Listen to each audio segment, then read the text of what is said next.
वादिया कश्मीर के नौजवान सलाहियतों से लबरेज है, माला माल है।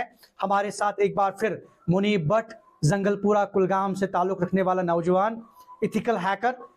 और इससे पहले एक बहुत बड़ी खबर हमारी चैनल ने मुनीब के हवाले से चलाई थी।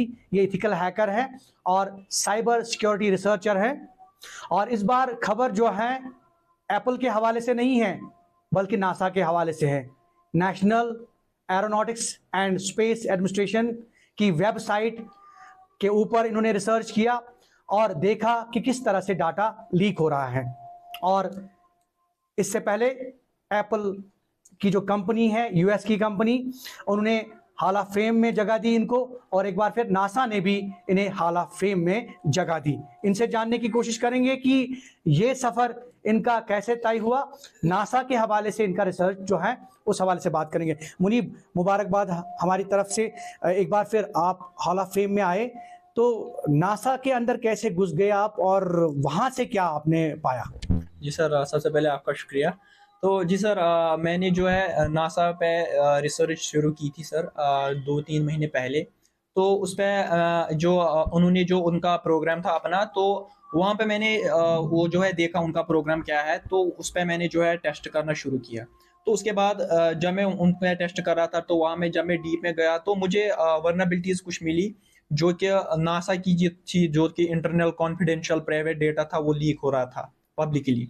तो वो लीक नहीं होना चाहिए था। वो जो है खाली एम्प्लॉय जो ऑर्गेनाइजेशन के थे या प्राइवेट जो उनके पास रहना चाहिए था। तो मैंने वो देखा, फिर उनको रिपोर्ट किया। एथिकली मैंने उनको रिपोर्ट किया। उसके बाद उन्होंने जो है अपनी जो साइबर सिक्योरिटी उनकी सिक्योरिटी टीम है, उन्होंने टेस्ट किया। मैंने उनको फुल रिपोर्ट भेजा कि आप ये मतलब आपका फला है ये, तो ऐसे आप इसको कर सकते हो और ये आप कर सकते हो। उन्होंने फिर वो देखा, तो फिर उन्होंने वैलिडेट किया कि ये सचमुच हो रहा था हमारी इस ऑर्गेनाइजेशन पे, वेबसाइट पे था, सिस्टम में।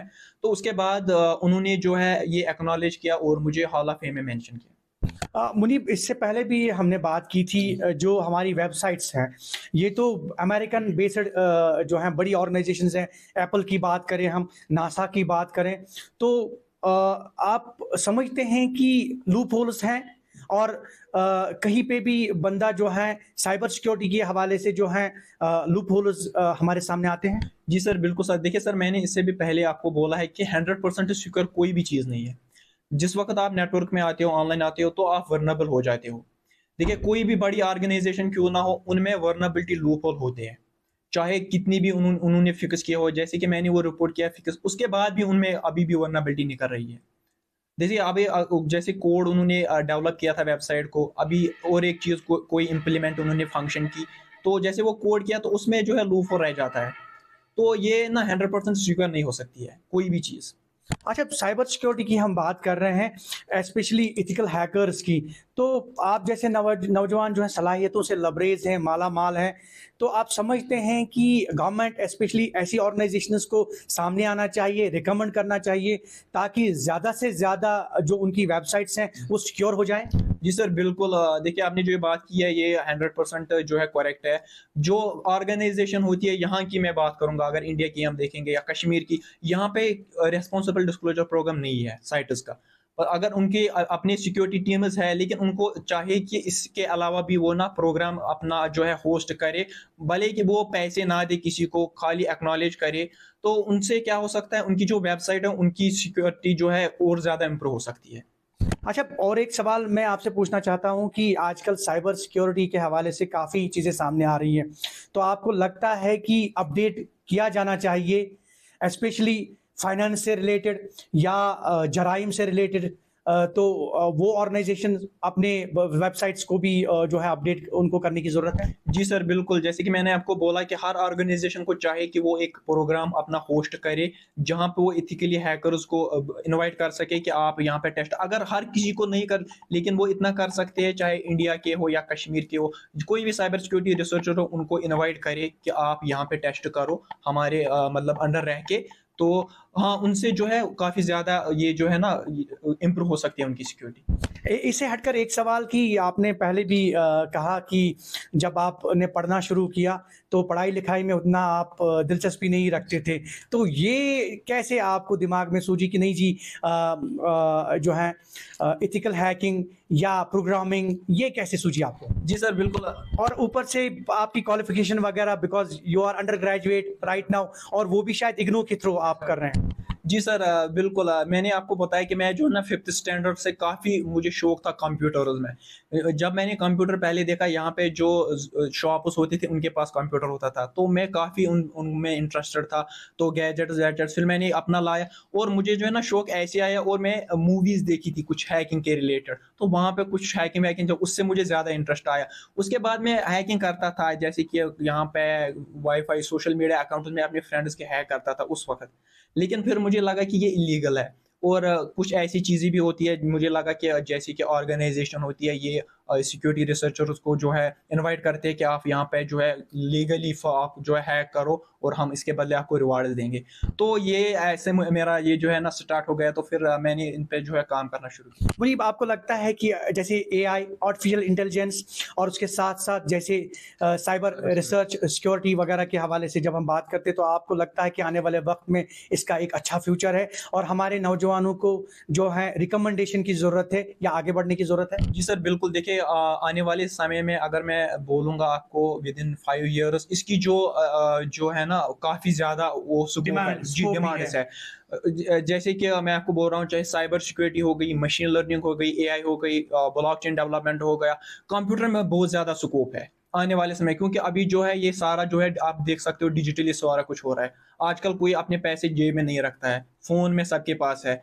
आप देख सकते हो हर हर जगह जो है फ़ोन, जो है कंप्यूटर यूज़ होता है। अगर आप डिपार्टमेंटल्स में भी देखो, वहाँ सबसे पहले वो फाइल्स होती थी, लेकिन अब उनको रिप्लेस कर दिया गया है कंप्यूटर से। हर जगह ये मतलब यूज़ हो रहा है। तो मैं अपने जो यूथ्स हैं उनको ये कहना भी चाहूँगा कि खाली इंजीनियरिंग या डॉक्टर, ये सिर्फ़ खाली यही चीज़ें नहीं है, इससे आप जो है सक्सेसफुल आप बोलो कि हमारा जो है नीट नहीं हुआ। ज़ाहिर सी बात है, आप जी सर। का रिजल्ट जो है आपकी बातों से और आपकी इंटेलिजेंस से पता चलता है। क्या आपको लगता है कि जो आप अभी पढ़ाई कर रहे हैं वो आप के लिए भी मायने रखता है, लेकिन उससे हटकर भी आप की ज़हानत की दाद देनी पड़ेगी, तो उसका क्या राज़ है? जी सर, देखिए, मैं बहुत सारी चीज़ें हैं जो एक्सप्लोर करता हूँ। इसके अलावा भी साइबर सिक्योरिटी के रिलेटेड भी आज भी पढ़ता हूँ, और मैं बहुत सारी चीज़ें और भी जो तो है। पढ़ाई ज़रूरी है। जी, पढ़ाई भी ज़रूरी है। देखिए, आपको पता, आप जब आप कुछ पढ़ोगे आपको पता, तभी आप जो है ये भी पढ़ सकते हो। तो ये जो है हार्ड वर्क की ज़रूरत होती है, पैशन की ज़रूरत होती है, और डेडिकेशन की ज़रूरत होती है। अगर आप किसी भी फ़ील्ड में इंटरेस्ट रखते हो, या आप चाहते हो कि मैं ये करूँ, लेकिन आप वो करो। चाहे आप कोई सपोर्ट करे या ना सपोर्ट, अगर अपनी जगह आपको लगता है ये ठीक है, कि इसका स्कोप है, तो आप करो वो। अच्छा, आखिर पर ये सवाल कि हमारे नौजवानों के लिए क्या पैगाम देना चाहेंगे? स्पेशली हमारे नौजवान जो हैं आजकल डिजिटाइज़ेशन की तरफ ज़्यादा वो मोल्ड हो रहे हैं। उसके साथ-साथ फ़ोन हाथ में लेना, कंप्यूटर हाथ में लेना, नोटबुक हाथ में लेना, और स्पेशली उनके लिए क्या मैसेज हैं जो आपकी तरह कुछ बनना चाहते हैं? देखिए, मैं अगर आपको आज की जो है हकीकत बोलूँ, आज के जो है, आज डिग्री मैटर नहीं करती है। अगर आपके पास एक वैल्यूएबल स्किल है, वो आपका मैटर करता है। तो आप घर बैठे भी पैसे उससे कमा सकते हो, या कहीं पे भी आप वर्क कर सकते हो। अगर आपके पास डिग्री है, सिर्फ़ डिग्री है नाम की, तो आप कुछ नहीं कर सकते हो। अगर आप आज देखोगे, पॉजिटिव सोच से। जी, अगर आप देखोगे यहाँ पे एक एडवांस्ड डिग्री की करके बैठे हैं लोग, पीएचडी करके बैठे हैं लोग, क्यों बैठे हैं? मुझे लगता है it is due to lack of जो स्किल्स है, उसकी वजह से है। अगर उनके पास कोई और टेक्निकल स्किल होगी, या किसी चीज़ की भी स्किल होगी, तो वो कुछ भी कर सकते हैं। बहुत बहुत शुक्रिया मुनीब भट्ट। और बात कर रहे थे हम अभी नासा की, national aeronautics and space administration, US based organization है। आपने भी कई बार नाम सुना होगा।